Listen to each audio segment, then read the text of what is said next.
Hello students, welcome back. In today's video, we will see what is a Fourier series expansion of a function f of x is equal to x sin x over the interval minus pi comma pi. In the last video, I had already explained you the Fourier series expansion of the given function over the interval minus pi comma pi. Formula also I had explained you, and what is a even function, how to check whether the function is an even, odd or neither even nor odd. All these concept has been explained already. So if you are not yet subscribed to my channel, please subscribe it to have more and more videos on different topics of engineering. So this is a very important problem. You can find this question in VTU old question papers examination in the year 2010-2009. So this is a very important problem. So today I am going to explain you how to find the Fourier series expansion of x sin x over the interval minus pi comma pi. So this is what the function is, x sin x. The Fourier expansion formula for this is a naught by 2 summation a n cos n x summation b n sin n x, where n takes the value 1 to infinity. Take this as equation 1. So we need to find the values of the Fourier coefficients here. What is a naught? What is the value of a n? What is the value of b n? Before finding the Fourier coefficients, first we need to check whether the function f of x is equal to x sin x is an even function or odd function or neither even nor odd. According to this, we need to find the values of the coefficients a naught, a n, b n. Okay, so consider the function f of x is equal to x sin x. To check whether it is even, odd or neither even nor odd over the interval minus pi comma pi, the procedure is we change x to minus x. That means we replace x by minus x. So f of minus x is equal to, here you have x, I have replaced it by minus x, sine of minus x. So minus x into sine of minus x. What is sine of minus x? We know sine of minus theta is always minus sine theta, correct? Using the trigonometric relation. So using this relation, I can write sine of minus x as minus sine x. So minus into minus plus, I will get x sine x. But what is x sine x? X sine x is nothing but f of x. So what happens? F of minus x is equal to f of x I will get. This implies f of x is an even function. Suppose you are getting f of minus x as minus f of x, then the function is said to be odd function. Since you are getting f of minus x as plus f of x, the given function f of x is equal to x sin x is said to be even function. So if the function is even, then the coefficient bn value is directly taken as 0. We need to find out only the values of a naught and a n. A naught is 2 by pi integral 0 to pi f of x dx. This is what the formula. And a n is 2 by pi 0 to pi f of x cos n x dx. Why we need to take 0 to pi f of x? I had already explained in the previous video. Just see the previous video to have the concept clear.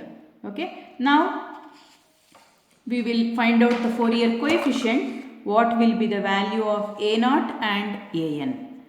So look at this. A naught. A naught is 2 by pi 0 to pi x sin x dx. Okay. F of x value is x sin x. So integrate this between the limits 0 to pi with respect to x. Okay. So first function x as it is, I have integrated sin x. Integration of sin x is minus cos x minus whatever the function you have integrated, you need to integrate again. So minus cos x, you have to integrate it again. This minus sign as it is, cos x integration is sin x into differentiation of x is 1. Have you followed? First term x as it is, integration of sin x is minus cos x. In between minus sign comes, integration of minus cos x is again minus sin x. Differentiation of x is 1. Okay. So substitute the limit now. Now you have to remember the values. What is cos pi? cos pi is always minus 1, sin pi value is 0, sin 0 is 0, cos 0 value is 1. Remembering all these values, now substitute the limits. Okay. So the upper limit for x is pi, x is equal to pi, you should substitute. So x is equal to pi, if you substitute, I will get pi cos pi plus sin pi, this is the upper limit, minus the lower limit is x is equal to 0. So I will get 0 plus sin 0. Okay. So sin pi value is 0, directly I can substitute. Sin 0 is 0, it goes off, both the terms goes off. I will be left with only pi into cos pi. Pi as it is, cos pi value is minus 1.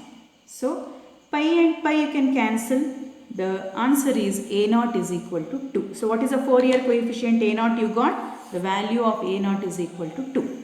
Now similarly, we will find out the next coefficient, what is an. To find what is an, the formula is an is equal to 2 by pi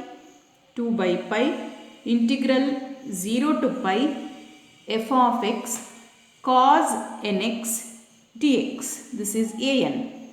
What is f of x here? F of x is x sin x. Okay, I will substitute. Next is cos nx, I will keep as it is, into dx. Now we have to integrate x sin x cos nx with respect to dx. Now you have three functions. One is x, sin x, cos nx. The integration becomes very tedious. So what we will do? We will first simplify what is sin x cos nx. What formula I can apply for these two? I can use sin a cos b. Sin a cos b is half sin a plus b plus sin a minus b. Applying this formula, here a value is x, b value is nx. Okay, so substitute x as it is, 1 by 2 sin of a plus b is x plus nx. Sin of a minus b is x minus nx. Okay, so 2 and 2 I can cancel. X into, multiply this x, I will get x sin of, here the common factor is x, I have taken out, 1 plus n into x I will get. Multiply this x with this term, I will get x into sin of 1 minus n into x into dx. Now, in the next step, what I will do, I wish to express this 1 minus n as n minus 1. So, what I will do, I will take out minus sign out. So, I will get x sin of minus of n minus 1 into x. Okay. So, this term as it is I will keep. Sin of minus is minus sin.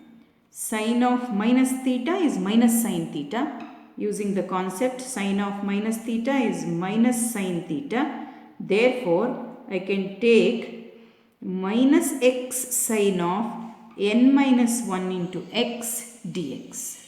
Okay. So, now we have to integrate this. So, how to integrate? So, I will first take up integration of x sin of n plus 1 into x. Use Bernoulli's rule of integration.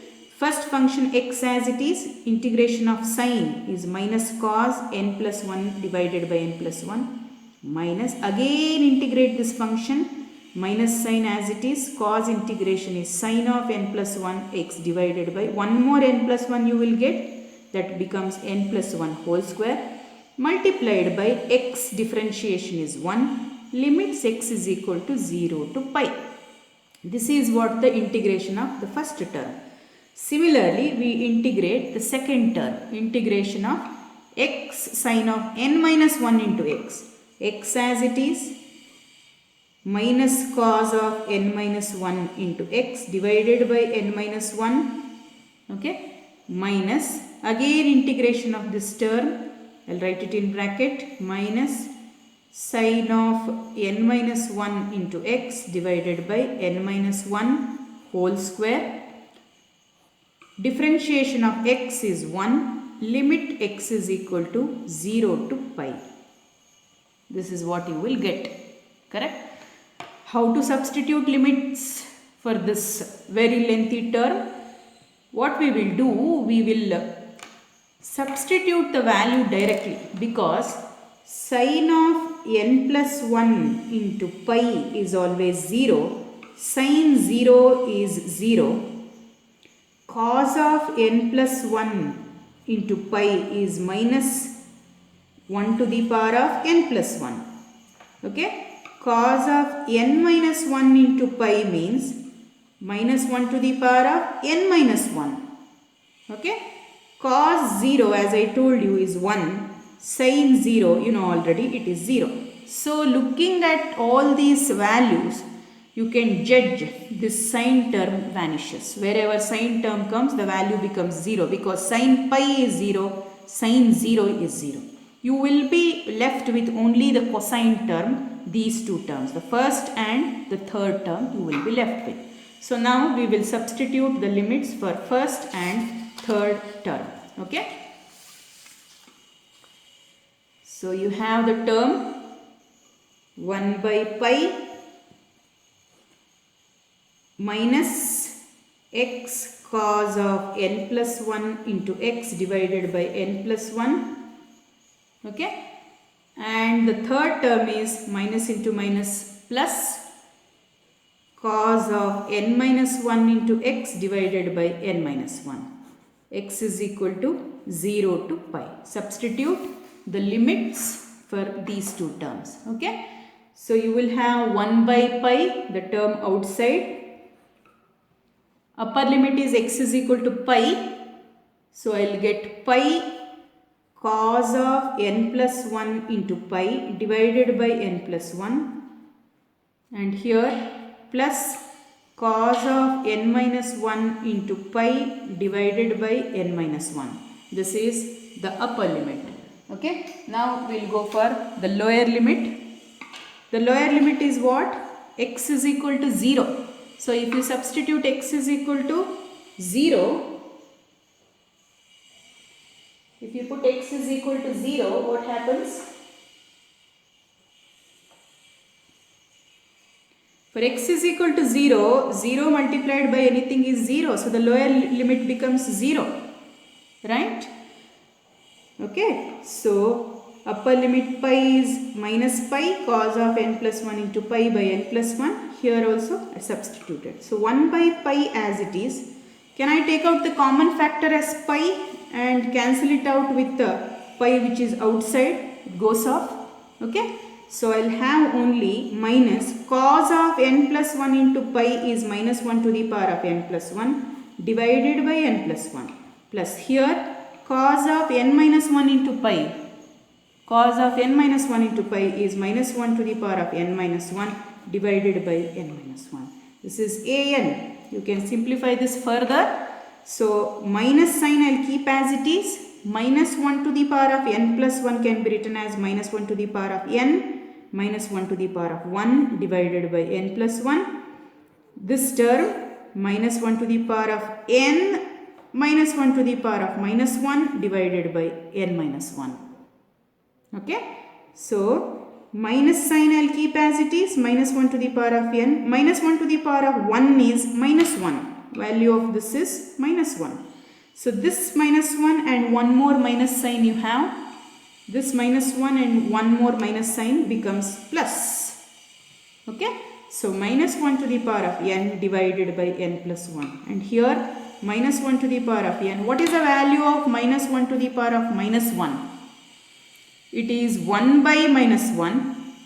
Again the value is minus 1. Okay. So you will get minus 1 here divided by n minus 1. Therefore minus 1 to the power of n is the common factor. Here I will take out. So you will be left with the term minus 1 to the power of n is the common factor.